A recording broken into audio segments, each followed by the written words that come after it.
So I've come over today. It is pretty dry. There has been a bit of rain, but there is always plenty of jobs to do at this time of year. So Cheryl, one of the plot holders, has said that she might have a hedgehog underneath her shed living. So I said I'll take the plot cam down, we'll set it up for a few days and we'll see kind of what's going on under her shed. And she's hoping it's not a rat, but fingers crossed it's one of the hedgehogs, and it might be one of mine because they travel and then they'll just find their own place on the site, and that's brilliant. So let's head on down there and set that up. So I've actually got the camera attached to my watering can because it's quite easy to move around. So let's take this down. Another polytunnel setup. It's a huge one as well. And that's the previous one that was there, but fingers crossed this doesn't end up like that. Right, so Cheryl have kind of said that it's in between these barrels here. There's a little bit of disturbance in the soil. Right, let's set this up.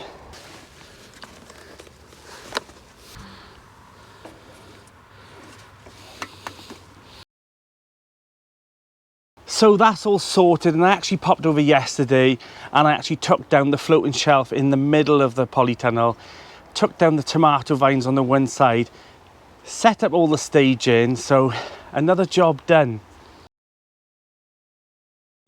So I think what I'm going to do is, I think I'm going to, again, make sure everything on the plot is quite stable because Storm Agnes is on its way, and I mean, the chances are that it'll hit this site.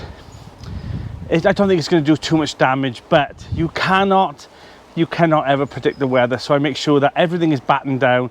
All the bits of flimsy plastic around my site I'll move. Even if it's not on my plot, I'll just tuck it around the side of someone else's, because if they've left pieces of metal on the site that they might have forgot or something, I like to make sure that's secure because I don't want that to blow into my polytunnel. So, and I also want to sort out the polytunnel because I took all the tomato vines down. I dumped them in the one pile because it was raining too much outside and I just wanted to do an inside job. So today I want to remove all that out and bring all the potato buckets in, because we're having so much rain. I don't want the potato buckets to just rot away. So let's get that done. Cue the happy music. Been feeling trapped down on the floor. I don't know what for. Feels like I'm gonna lose. Silence takes a hold. I can't let it go. Chin up, no one knows. So I've also brought all the gravel trays that I was using to hydrate and keep the potato buckets nice and moist through the summer. So I'm now going to give them a good wash, and then they can be used again in spring for all my seed trays.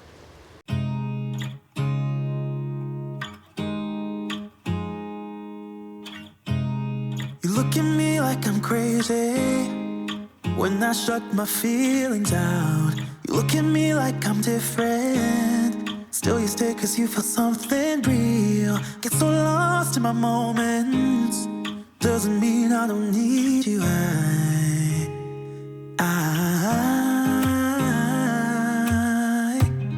fell in love with your colors, they kinda tell me what I'm thinking. I fell in love with the way we are and the way we lose it. There's something different about us, and the reason why we stay.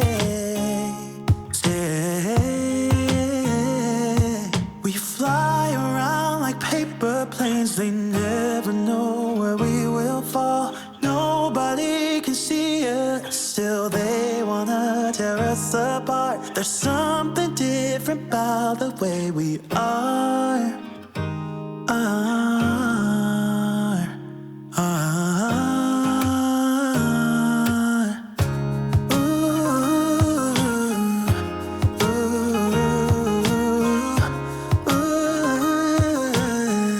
There's something different about us.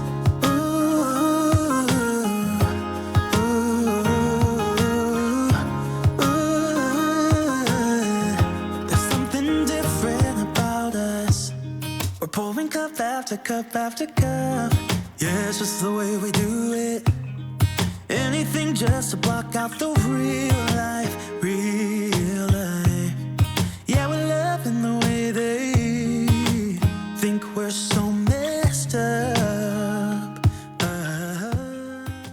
This time of year you think, oh, I'll be winding down, it won't be much to do, but let me tell you now, this is the mucky side of gardening. You know, you get mucky boots, mucky shoes, mucky clothes, and then you end up composting everything, and you end up being a real gardener rather than just coming over in your nice shorts and t-shirts and showing how lovely your garden is and nice and flowery.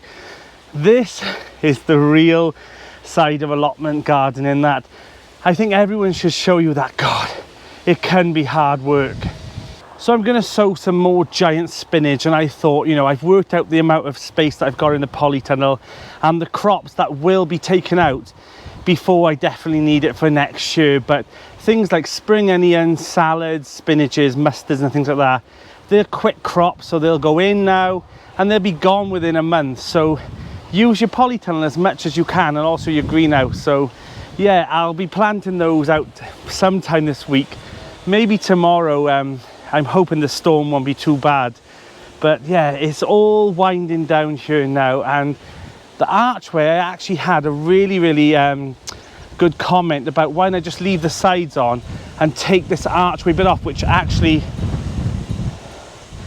is only screwed under here by 3 or 4 screws, so it'd be quite easy for me to take this part off, pop in the polytunnel, and I think it'd be good to go for next year.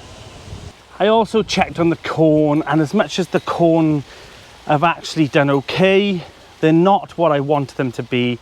They've actually been a bit of a failure.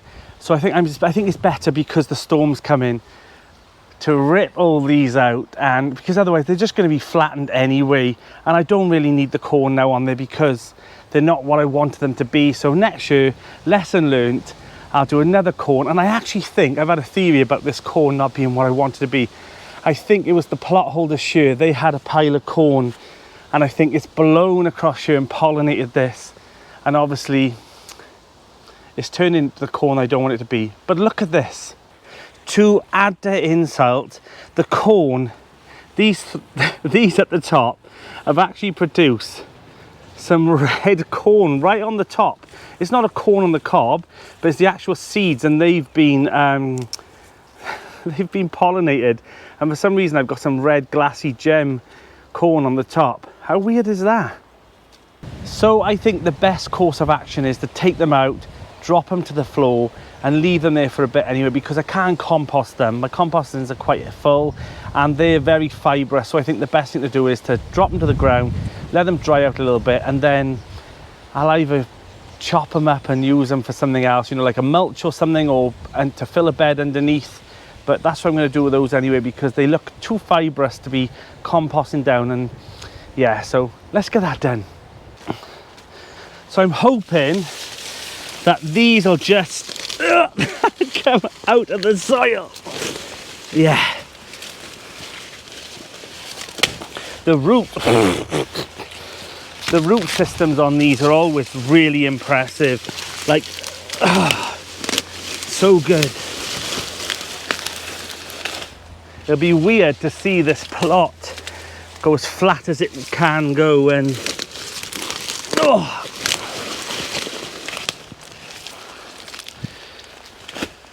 Oh.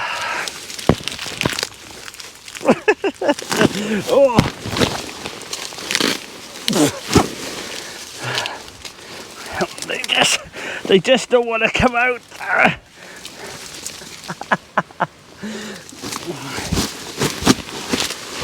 There, God, we're going there.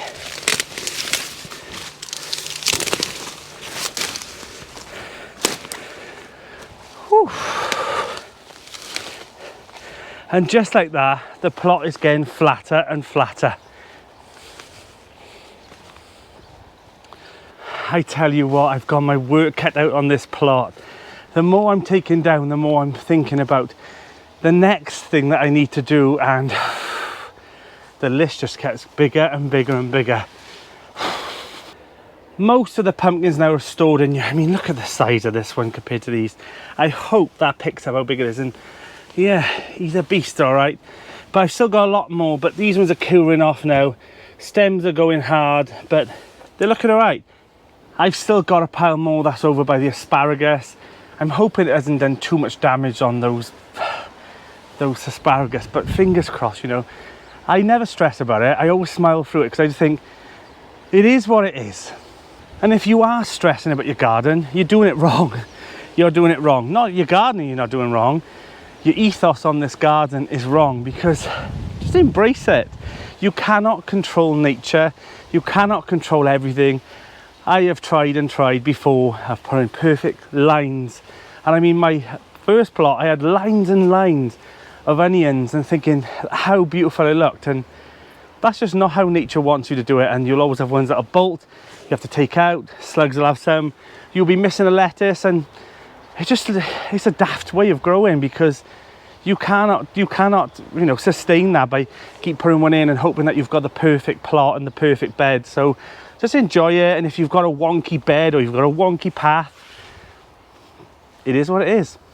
Speaking of lettuces, here's the oak leaf, and I mean, look how lovely they look. Do you know what I mean? We're now delving into autumn territory, but they're looking lovely. I could pick some of these today, and yeah, another crop. I've got some more in the polytunnel for another crop, and then I think I'll be good to go for autumn salads. I've also got some dahlias in pots, and I mean, I can overwinter these now in here. It's nice that I've got the staging on. And yeah, I think what I'm going to do is I am going to replicate the staging on the other side. I only did one side this year, but I did put the staging in, the metal staging on this side, just in case. But I never actually made the wooden slat benches for the top. But I've learnt over spring and summer that this is perfect at the start of spring for all the seedlings, because the sun comes from this side over and it gets a nice amount of sun so that you don't get leggy plants. But the other side is perfect for me to put all my hostas and all my dahlias and things, and hopefully overwinter them. They will still get the heat in here, but it's just a lot more space on that one side just to keep them all ticking over. So that's the plan anyway. The seeds that I sowed last week, none on this tray yet. These were the garlic chives, some of the overwintering onion seeds, and also some Boletta spring onions. But on this side we've got the Guardsman spring onions coming through, the Japanese chard, snowball collie, and also some Chinese kale. So these ones are looking all right. So far so good. So I'm heading down to the grapevine garden because I want to harvest some zombie pumpkins that I have been growing down there, and also put a ratchet strap across the greenhouse door because that is renowned for blowing off in storms. And also I've got some lovely chard down there that I want to feed to the chickens and sort them out as well. Make sure that the higher perches are removed so the chickens are not up high. I don't want the wind blowing through there and then knocking them off the perches, hurting their legs. So I'm going to remove them, give them a good feed, make sure they're all okay for this storm, and then head back up here with my beautiful harvest. I have got the most beautiful zombie pumpkins that I could imagine. I have a good amount here in the basket. I'll show you now when we get back in the polytunnel. So I think while I'm at it, I think I'm going to harvest the remainder of the pumpkins and squashes.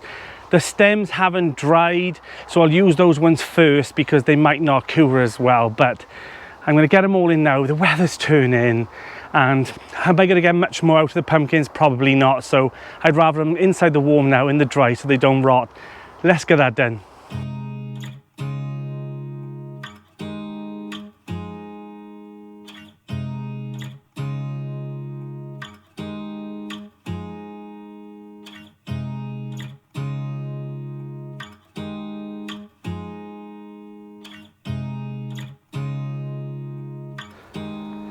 Oh my God, look at this array of pumpkins and squashes that I've got this year. There's some Blaze F1, Polar Bear, curry squashes, mini blue hubbards, zombie pumpkins. Look at these, look at the weird shapes and bumps on them and all. They're creepy, right? But they'll be perfect for Halloween. Look at those. I absolutely love them. Then I also got my Baby Boo, Jack B. Little, but this one's even got a little heart on it. But yeah, look at them. They're creepy. I absolutely love these zombie pumpkins, so I'm definitely going to be growing them next year. I am absolutely chuffed to bits with all these. Like, that's more than I ever planned. Probably more than I need as well. So Lisa's on her way up now. I'm going to give her one of the pumpkins so she can make herself some nice, I think she's going to dry it out and make like a pumpkin spice powder for her coffees. But yeah, if you know Lisa, I've shown her on the channel before where she was the one who gave me the dandelion root coffee. It was all right. It was actually all right. But Lisa likes to grow things and try new things as well. So she's on her way up now. I'll give her a nice pumpkin and hopefully she can make some use of it. I am absolutely ploughing through the jobs today. I'm actually over the moon. And I also noticed that I've still got courgettes growing as well. So I'll pick a few of those as well, take them home. But there's always those little secret harvests. Now things are dropping to the ground. I'm sure I'll find more butternut squashes, curry squashes, fingers crossed. There'll be some few things that'll be hidden in amongst all the foliage. So that's for another day. So I think I'm going to take this archway down now as well, because I don't want to come over here. The obelisk has already fallen over, which I showed you. I think I'm going to remove this one here and this archway. That one at the back should be okay. It's shielded from these buildings, and also I think it's cable tied to the fig tree as well. So I think that one might be okay. I ideally don't want to pull that one down for one reason only. It's still got a pile of Greek gigantes growing on it, and they haven't finished yet, so they're still growing away slowly, but the pods haven't swelled up as much. They're okay. I have saved quite a lot of them, but I'm hoping that I'll get a couple more and then I can share them with other people. And so I've got just enough for myself right now, but I'm hoping I'll get a few more that I can share on. Right, let's flatten this plot a little bit more. Let's take those arches down. Whoop.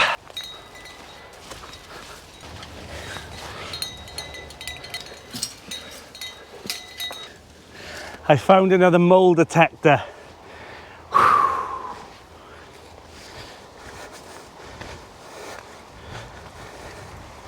So I'm going to leave these on the actual obelisk and hopefully they'll dry out in the polytunnel, and again, more saved seed.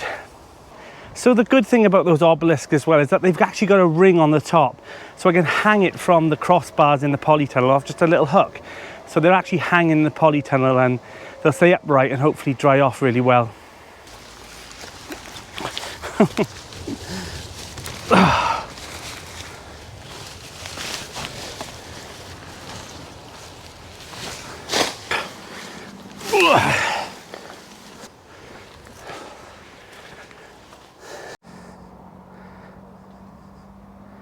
So it's turned into some kind of storeroom now. So these are in your safe. I've just laid that flat, put the obelisks up, and yeah, it's weird how a polytunnel can be used for so many things. So yeah, everything has multi-purposes on the plot. So the polytunnel now will be used as a warehouse and also a workshop when I want to build things like my new beds and things that are coming for the plot.